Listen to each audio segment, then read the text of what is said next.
Well, good morning. Good morning. I'm back. The theme for this month, August 2018, is the form of spiritual mind treatment. What the heck does that mean? Well, I will tell you, and my title this week is How to Give a Spiritual Mind Treatment. And I'll let you know that parts of this are written by Reverend Brian Akers, one of our other ministers. And he gave me this outline that I'm going to share with you. First, I want to tell you about where I was last week. There's been a conference that has been going on every year for over 65 years now in Asilomar. And I have been there for the last 25 years, every summer.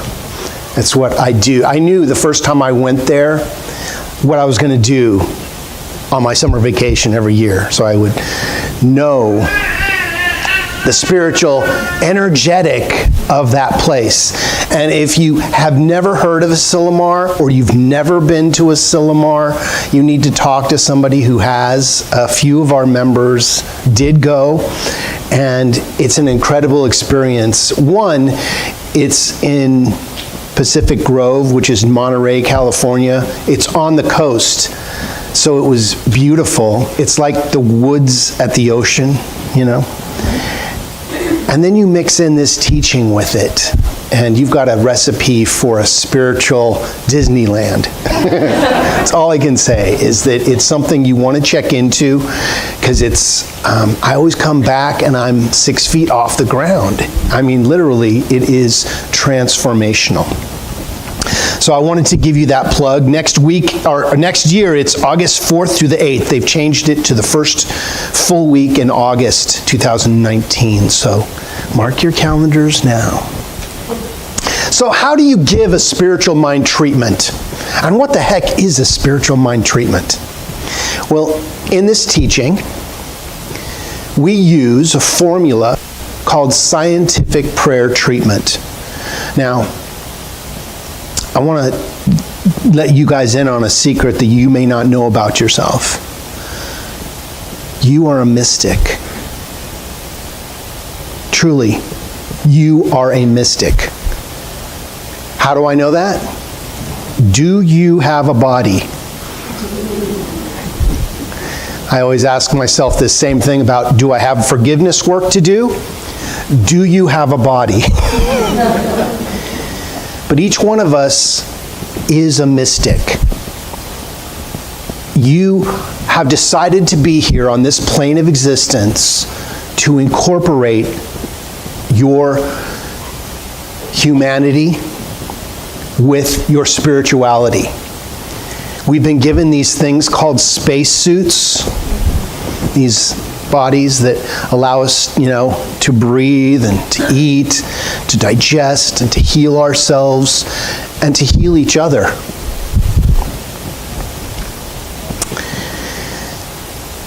Ernest Holmes says in this thing called You, it is not the form of the treatment which you give or the prayer which you make that gives it power.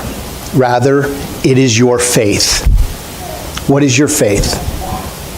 Your faith is a belief that you have decided to believe, a thought that you've decided to claim as your own over and over again. That's what makes it part of your life. When we speak of spiritual mind treatment, we often use the term prayer or affirmative prayer. Regardless of which term you use to describe it, the core purpose is to do one thing: cultivate your faith. That's it. It's to allow you to understand something greater. In the Science of Mind textbook on page 281, it says, we have nothing new. We simply have a new approach to an old truth, a more intelligent, a more systematic way of consciously arriving at faith. See, this teaching is called New Thought, Ancient Wisdom. We didn't reinvent something. Dr. Ernest Holmes did a lot of work so that we could have this teaching. He took and he studied all the world's religions and took the thread of truth in each one and synthesized it into this teaching. And all of the things that were the same thing, he tied together like there is one power. In a lot of different religions, that's the same theme. There is one power. And that's what we believe. There is one power. There's not a power for good and a power for evil. There's only one power. It may appear as many different things. Just like electricity is a power. Now, we can go and put our finger in the socket and kill ourselves with too much electricity, or we can plug in the vacuum and clean the floor. The electricity doesn't say, no, hold on, you don't want to put your finger in here. As we know, if any of us as kids did that, got jolted into next week, as my mom would say. But we learned how not to put our finger in the socket, hopefully. But some of us still do it once in a while, accidentally, right? The science of mind states that the creative experience of our life is a direct result of our belief. In other words, our life is a result of the things we have actively or passively chosen to place our faith in. This talk is about spiritual mind treatment, but not about the 5 steps of treatment. It's about the mystical essence that makes prayer work. But I want to touch on the 5 steps so you have an idea of what we use as a scientific prayer. But this isn't, I'm going to touch on this every week this month, just so you know what the 5 steps are. So the first purpose is not a step. Usually we come in with an idea of something we want to change, something we want to be, do, or have. And it falls into usually 4 categories, right? It's usually health. Either we have something we want healed, we want to feel better, right? Or it's a relationship. We want to feel better about things that are going on in our lives. Our love, our relationship to one another, or the world in general. Maybe it's wealth. Maybe we need more cash. Maybe we need to get the bill collectors off our mailbox, right? Or it's in business, our creative self-expression. What do you do? What is your ministry here? Each one of us is a minister here. Whatever you're doing is your ministry. And when we take on what we do as a ministry, as your business, as your busyness, it takes on a whole new energetic. And it may not be what you're doing in your job. That may be what finances what you do to love your life. You know what I'm saying? They may be 2 different things. But usually, the purposes for spiritual mind treatment fall into those categories, don't they? It's either you want to be, do, or have something. Maybe you want to be on vacation more. Maybe you want to move around this plane of existence in a better way. With friends, loved ones. So we have a purpose for something. And then we look at the 5 steps. First step is recognition. We recognize that God is. There is something, and you get to decide what it is. This is what I love about this teaching. We don't say God is, and then fill in the blank. You get to decide what that is for you. What is the power of creation to you? You get to decide what that looks like. You can call it anything you want. It doesn't have to be God. I know that some people have, some people tell me, oh, don't ever use the word God in your talks. And then I have people that say, always use the word God in your talks, because some people, it's a trigger word. It's like father. Some people love the word father. Some people had challenges with their father, and when you say that, they go, oh, don't use that. So use what works for you. Call it anything you want. But there is something, we can all agree that when we stand before the ocean and watch it crash on the beach, those waves, we're not doing that. Something is causing that to happen. And each one of us believes whatever we want about that power. But there is a power doing that. We can all agree on that. Step 2, unification. Affirm that you are one with it. I am that I am. There is not God and me. There is God as me. We are one in the same power. Now, if I stand up here and say, I am God, and you are not, that's not what it's about. But when I stand up here and say, I am God, just like you are, that every cell of my being and your being is God in form. There is not a spot where God is not. Right? Got you guys trained well, don't I? But it's true. Whenever we look at anything that doesn't agree with us, and we say that it's not God, we got to check in with ourselves. We have to name it as God. That this too is good, this too is God, and I demand to see the blessing in this right here and right now. It's one of my favorite affirmations. Because when something is in my face that I don't believe is God, I have to claim it as good. And it transforms it so I can see the message that it's bringing me. This too is good, this too is God, and I demand to see the blessing in this right here and right now. Now, does that mean in that moment I see it? Not always. But it means I'm on the road to seeing what the message is in that challenge so that I can move through it. Don't shoot the messenger. You have to love your challenges. As we start to go, you know what, situation, I love you. Once you say that, it loses its power. You get the message, and what happens when a message is delivered? The messenger goes away. The dis-ease is eased. The cancer, when you see the answer, see answer. I love to put things in terms that my mind can digest and release. But we need to get the message. If we don't get the message, same song, different verse, a little bit louder and a little bit worse, it comes back around again to tell us, hey, you haven't checked this out.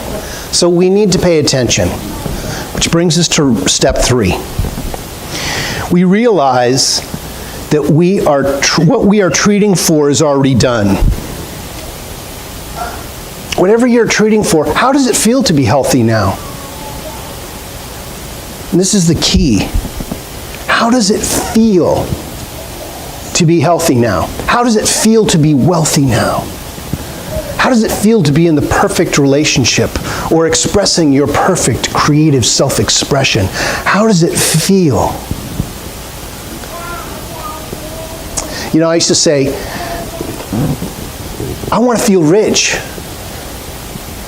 I want to feel rich. And God was sending me more bills. Because I wanted to feel like I wanted more money. Well, here's more bills. How does it feel? You see the difference? How does it feel to be rich? I am provided for in opulent ways. I am in a rush of abundance. Abundance flows over me and as me. I have more than enough to share and spare and pay all my bills before they're due. Do you see the difference between saying, I want more money? I got the want of more money. It's a subtle shift. And once you get this third step, the realizing that you are it. It is you, and what you're treating for is already done. You shift the polarity to the 51%, and the scale shifts into who you are and what you are. A good practitioner treats from their demonstration not to it. Now think about this. For you beginners, you might go, what the heck is he talking about? But let it sink in. If you treat from not having, you get more of not having. This is why more challenge is given to the challenged, and more is brought to the abundant heart. That's the way the law works. We have to believe that we are abundant, that we are it. And once we believe that, an aha happens and we go, oh, that's what that is. Which brings us to step 4, Thanksgiving. Give thanks in advance that it's already done. How does it feel now that you are already healthy, wealthy, wise, and creative? Give thanks for it now. Even though you make, your mind goes, hey, have you checked your checkbook lately? You're not really here. You may be having some challenge with this. You must believe it before you see it. Or you're the type that I'll see it, or I'll believe it when I see it. And you're waiting to see it till you believe it. And that's okay. I used to be that way. Believe it when I see it. You must believe it before you see it. It's the way the law works. You must believe it in your consciousness before it can demonstrate in your world. Form follows thought. And then we get to step 5. We release it. Let go and let God. If you don't release it into the law, you keep it from the power that does the work. This means you didn't really believe that the infinite could do it anyway. It's like taking your car to the mechanic and they say, pull it in the shop, and you go, no, you can't fix it.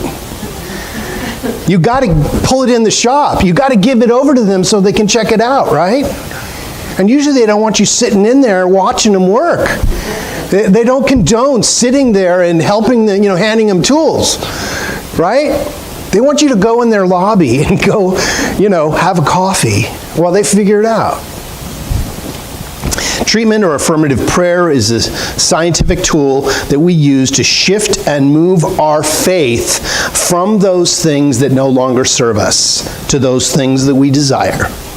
It may be a change in existing conditions or bringing about a completely new experience altogether. While the tool of prayer is not the only way to cultivate faith or to change our mind, it is the only one that was developed with our teaching in mind. So what I'm going to try to teach you is something that can't be taught. You are a mystic. So I'm inviting you to bring the mystical aspect of who you have come to this plane of existence to be, the magic of who you are and your soul, to play in this plane of existence. How do we do that? They call it the technique and the fire in the foundations class. And if you haven't taken foundations, I urge you to do it. This isn't a plug, but it's a plug. It's about you getting the knowledge you need to understand how the creative genius of this universe works. Here's a couple quotes. We have nothing new.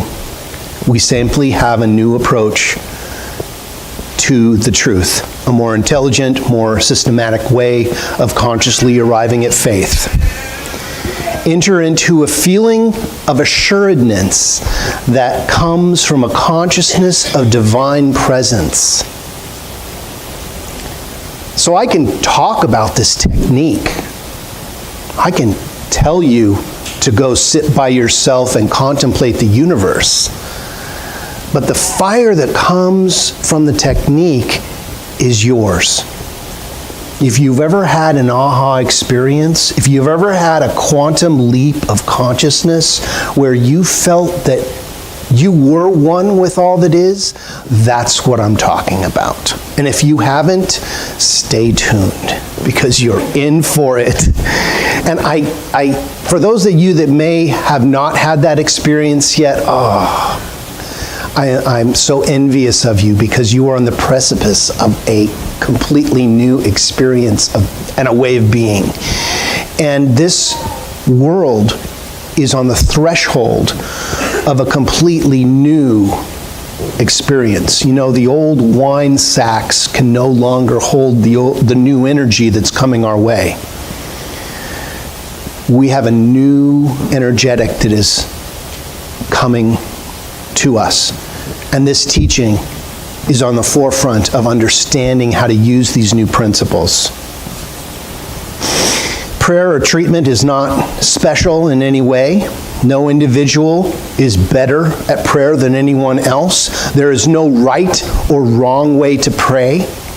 You know, some of my most powerful prayers have been when I was in my distress and said, please, God, help me. Anybody seen that movie, It's a Wonderful Life? Love that movie. Love that movie. I watch it every year. Sometimes not even at Christmas. But there's that scene in the bar where he sits down and he wrings his hands and he starts to cry and he says, God, please help me. Tell me. And of course he turns and gets a fist, right? He gets hit. The first thing that happens after that is he gets a punch. And that's an answer to prayer. It really is.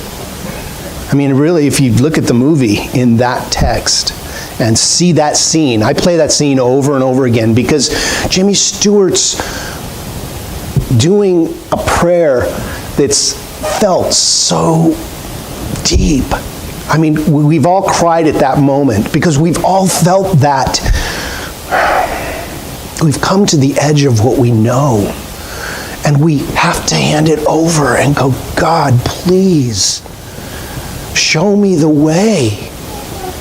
And sometimes we have to get to that point to be able to be shown a new way.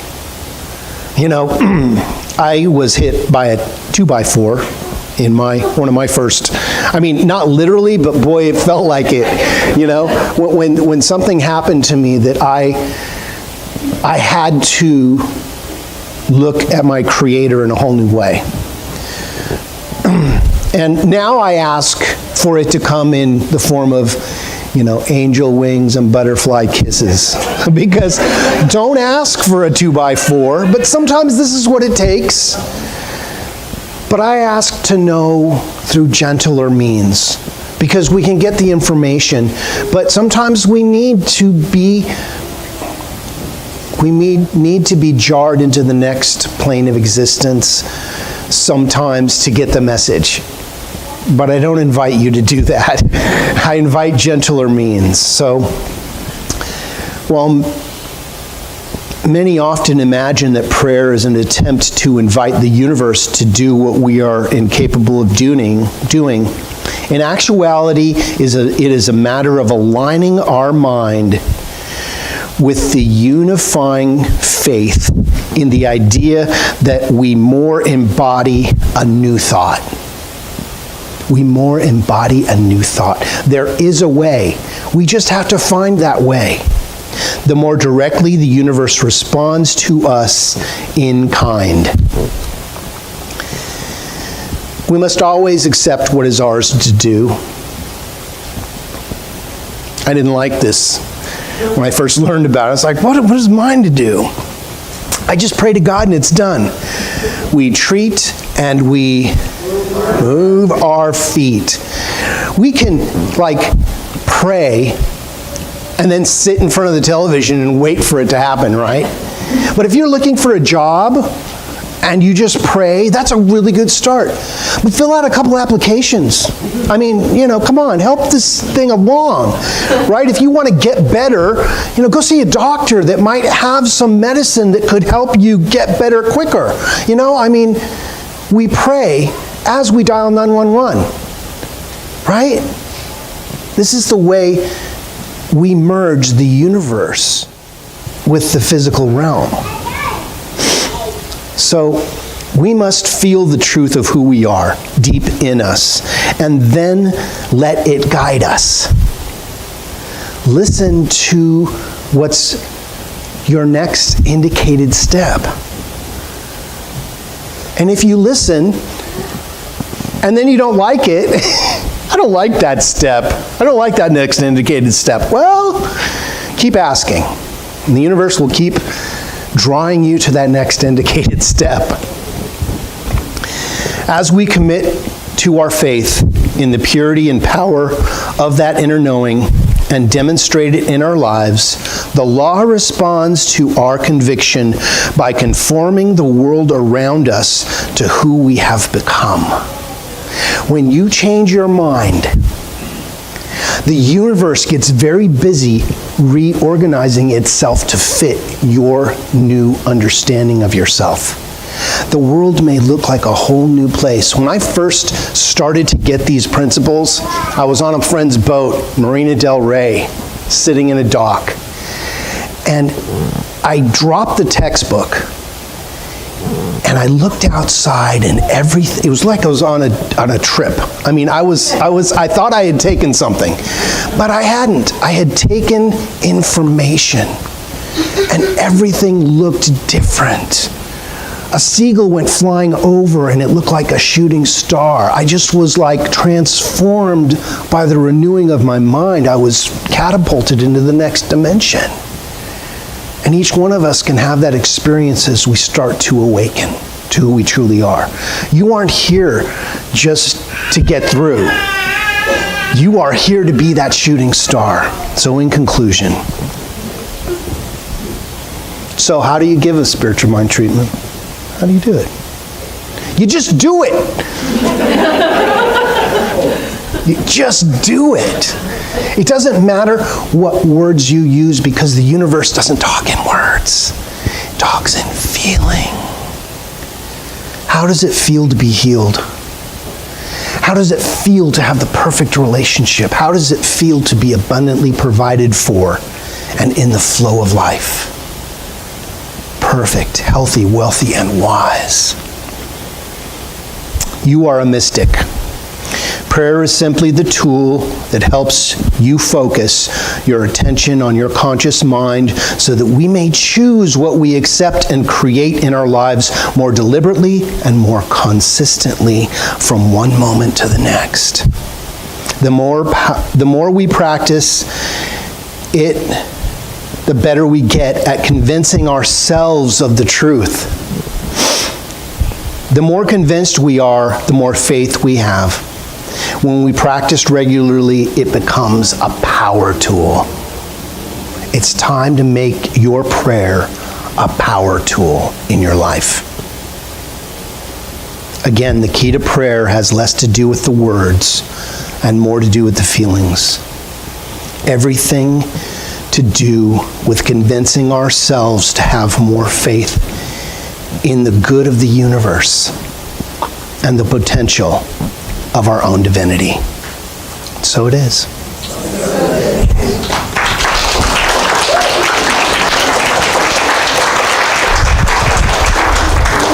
So, now that I've talked a little bit about this mystical prayer idea, let's do it.